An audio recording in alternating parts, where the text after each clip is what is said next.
The letter was waiting for me on my desk. No envelope, just a single sheet of our company's monogrammed stationery, folded once. My name at the top. No greeting. No warmth. Just this.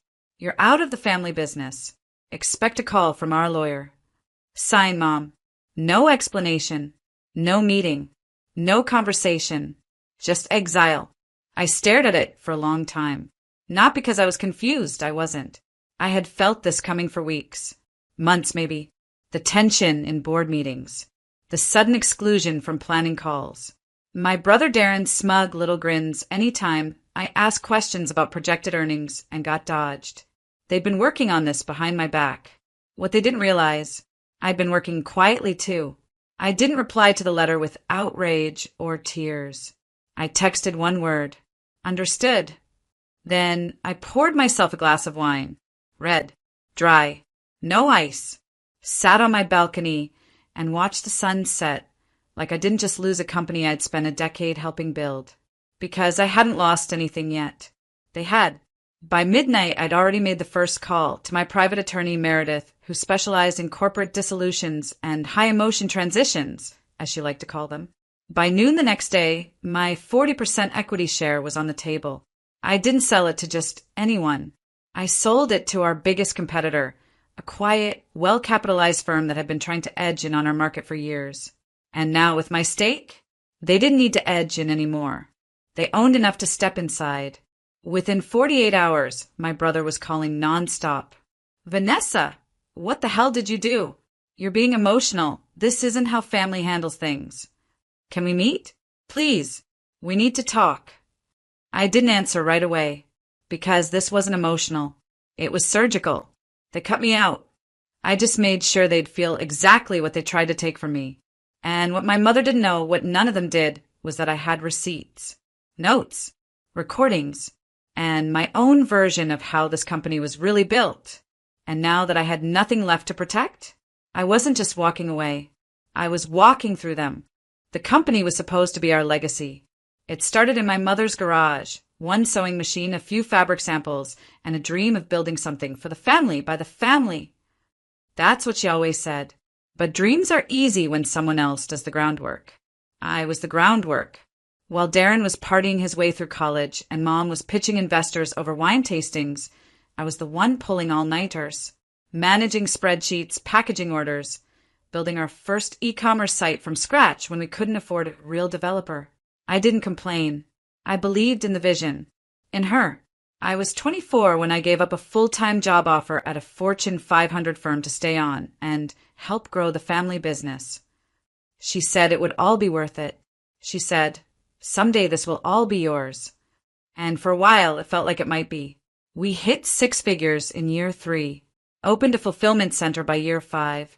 I negotiated contracts, optimized the supply chain, and designed the pricing model that finally made us profitable. My name wasn't on the front, but my fingerprints were on everything. Then Darren rejoined the company. After bouncing through jobs for most of his 20s, he suddenly wanted in. Mom welcomed him like a prodigal son returning from war. I was told to train him on operations. I did. Quietly. Thoroughly. Even when he started calling himself co-CEO. Even when he interrupted me in board meetings with jokes about how I was the calculator and he was the big picture. Mom laughed every time. I started noticing changes. Client meetings I wasn't invited to. Expenses I never signed off on. A growing distance in Mom's tone when she spoke to me. Colder clipped. Still I stayed. Because loyalty doesn't vanish overnight. And I thought if I just worked harder, they'd remember who got them there. Then came the letter. Folded. Final. Formal. No thanks. No warning. Just you're out. That's when I realized they didn't just want me gone, they wanted my silence. Because if I was out, they thought they could control the story. They forgot the most important part. I owned 40% of the truth. And now that I had nothing left to lose, I wasn't going to whisper anymore. It's funny how obvious things look in hindsight. Now that the mask had dropped, I could trace the betrayal like a dotted line. Clear, direct, deliberate. It started with the meeting I wasn't invited to. At the time, it was brushed off. Oh, it was just a quick lunch with investors. Darren said it like it was nothing, but I handled our investor communications. Always had. There was no reason I should have been left out, unless there was something they didn't want me to hear. Then came the updated branding rollout. Darren brought it to the board, all polished slides and buzzwords he barely understood. I remember flipping through the presentation and seeing something strange. Our founding story had been revised. Gone was any mention of the garage. Gone was any reference to my name. In its place, launched by siblings Darren and Rachel Evans under the guidance of their mother, Carol. Rachel? My cousin, who worked with us for 3 months before quitting to sell essential oils online. I called them out. Darren laughed and said, "Relax, Vanessa. It's just marketing." Mom didn't say a word. That was when I knew something had shifted. More signs followed, small ones, but they added up. I was asked to focus more on back-end strategy and stay out of client presentations. Mom started calling Darren our key executive. New hires began reporting directly to him, even when their departments were under mine. Still, I kept quiet, because silence, I believed, meant strength, because I thought loyalty was louder than ambition. But the final straw? It wasn't the letter. It was what came after.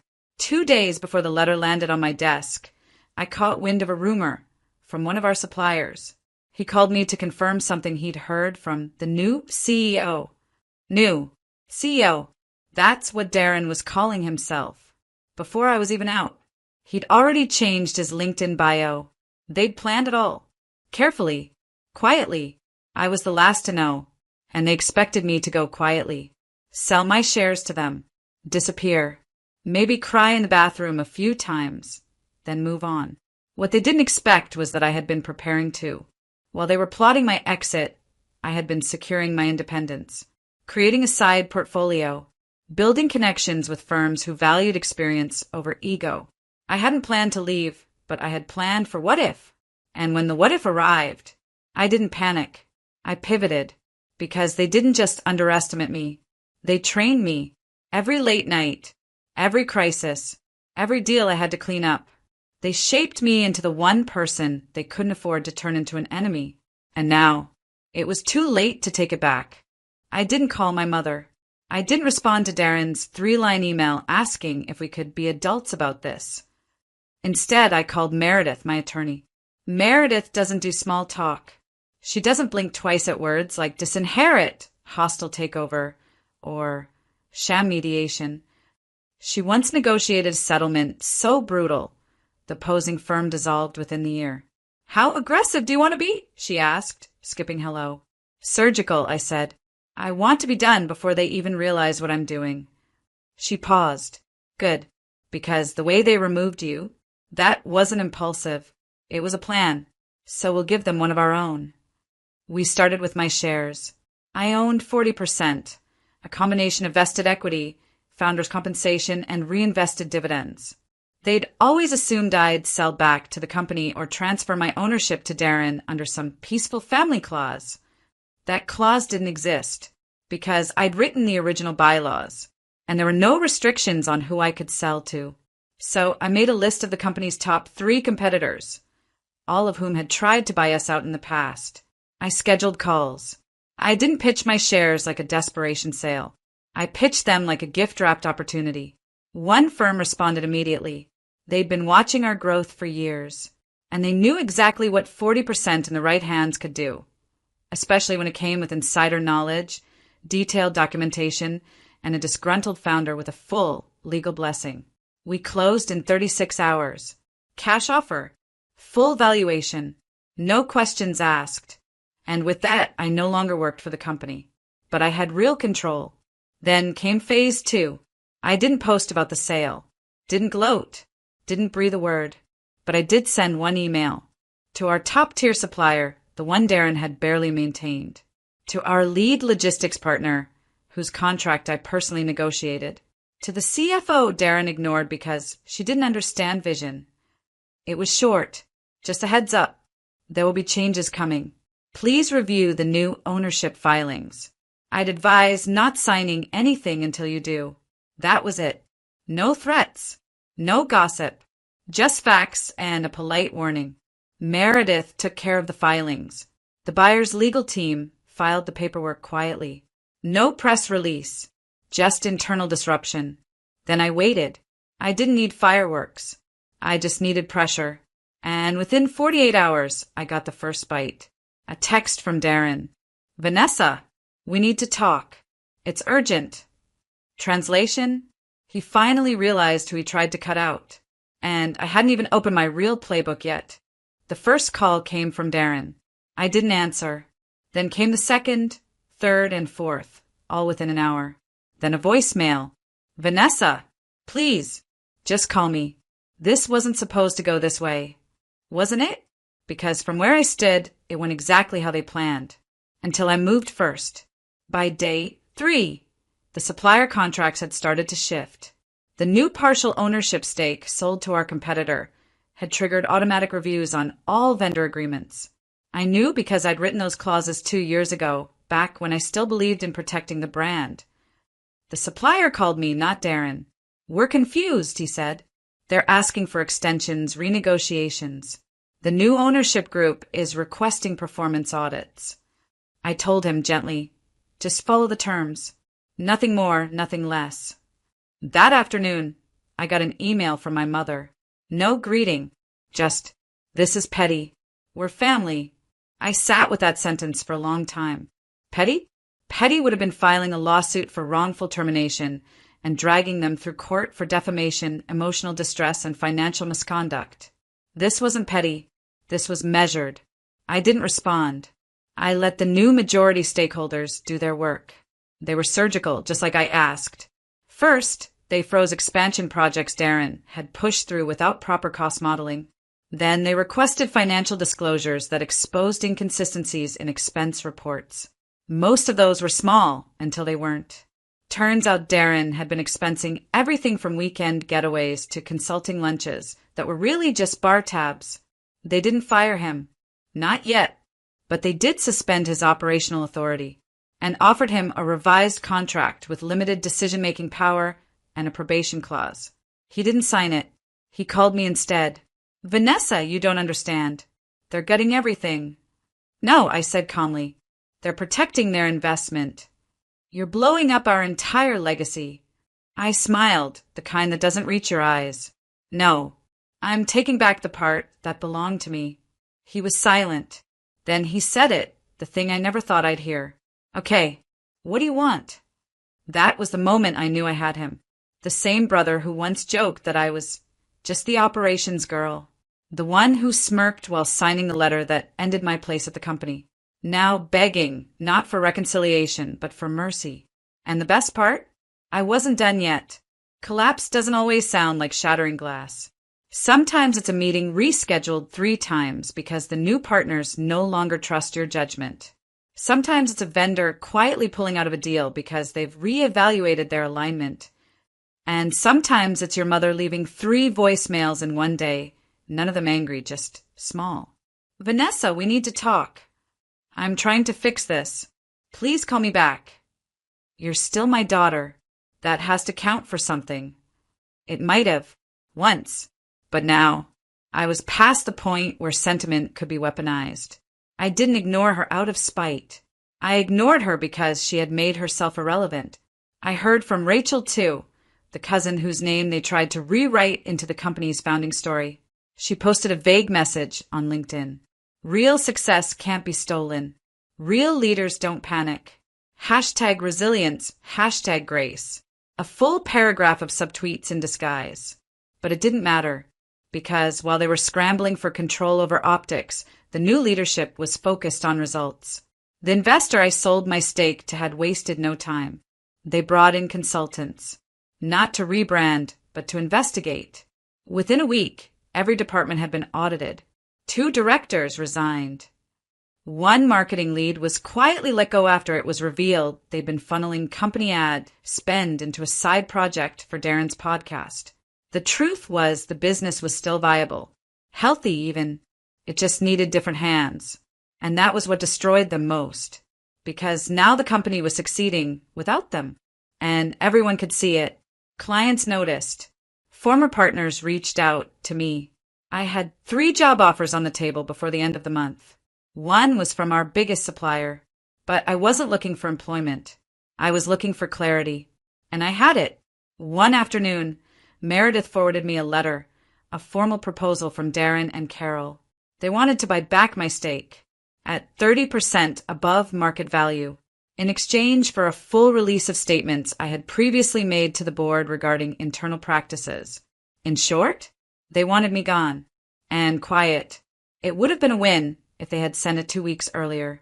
But now, their offer was worthless because I had already declined the buyback, already committed to the investor, already ensured that they would never have full control again. That night, I poured another glass of wine, red, dry, no ice. I lit a candle, sat by the window, and smiled, because this wasn't just about revenge. It was about relief. Relief from years of second-guessing myself. Relief from being the afterthought in a story I had helped build from day one. Let them scramble. Let them plead. Let them rewrite their version of history all over again. I had already written the ending. I didn't go back. Not to the boardroom. Not to the office. Not even to retrieve my name from their mouths. I had no interest in reclaiming a seat at a table I helped build, only to be told to stand in the hallway. Instead, I built my own. At first, it was just a side idea, a whisper of possibility, a sketch in the margins of a journal I hadn't written in for years. I called it Second Founders, a consulting and legal prep firm for women being pushed out of their own startups. Women like me. Turns out there were a lot of us. Within weeks of announcing the idea, my inbox was full. Co-founders who were iced out by their husbands after the first round of funding. Daughters pushed aside by brothers in family businesses. Quiet women with sharp minds, waiting for someone to tell them they weren't crazy for feeling erased. I told them what I had to learn the hard way. You're not emotional. You're observant. You're not overreacting. You're uncovering. And you're not dramatic. You're dangerous when you stop apologizing. The first workshop sold out. By month 2, I had 5 paying clients and a wait list. I hired a former paralegal, then a part-time strategist. I got featured in a small business newsletter. The headline read, "The woman they tried to cut out just built the blueprint for the rest of us." Evan, my ex from years ago, emailed me after that article. "Proud of you. Knew you'd do something powerful." I didn't respond, not because I was bitter, but because I didn't need closure from people who only show up once you've already won. I made peace with a lot of things. I stopped tracking the family business's stock value, stopped rereading the letter that started all of this, stopped wondering what would have happened if I had just stayed quiet, because the truth is I would have survived, but I wouldn't have lived. And now I speak on stages I used to sit in the back of. Now I mentor founders who remind me of myself, but younger, louder, and beautifully unwilling to wait for permission. And on Sundays, I go to the farmer's market, buy sunflowers, and sit by the window with my wine, red, dry, no ice. It's not dramatic. It's not glamorous. But it's mine. The life I built when I stopped trying to keep what I was never meant to beg for.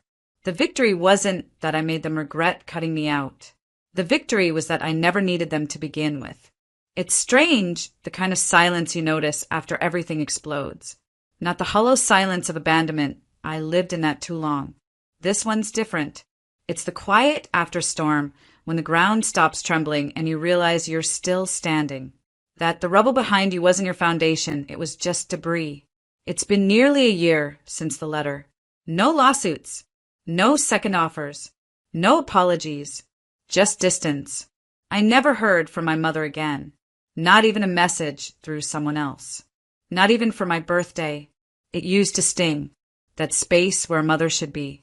But that pain faded quietly, like a bruise you stop noticing. Because eventually I stopped trying to shrink myself into the shape of a daughter she could accept. And started becoming the woman I actually am. The irony? They used to call me the cold one.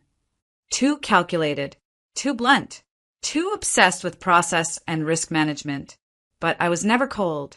I was just trying to hold together a family who didn't know how to carry me. They only saw value in what I could produce. Numbers, contracts, hours. Not boundaries. Not ownership. not identity. But the day they cut me out, they handed me back everything I'd given up. My voice, my future, my name. That's the thing about people who try to erase you. They never expect you to write the ending yourself. And I did. Not in fire, in ink. I look back now with a kind of gentle detachment. Not forgiveness, not quite, but peace. Like watching a film of someone else's life and realizing the main character finally walked off the wrong set and walked into her own. My company is thriving. Not an empire. Not yet. But clean, honest, impactful. Every time a client sends a message that starts with, "I thought I was crazy until," I remember exactly why I stayed the course. Because the world is full of women like me. Too smart to be overlooked. Too tired to keep proving we belong. Too done waiting for someone to hand us the pen. Now I keep my own notebooks. I write my own numbers. I speak when I want. Walk away when I need. And on the first anniversary of the letter, I did something small. I printed it, folded it, sealed it in an envelope. Then I wrote one word on the outside. Thank you. Not to send, not to burn, just to remind myself that sometimes the door they slam in your face is the one you never should have walked through in the first place.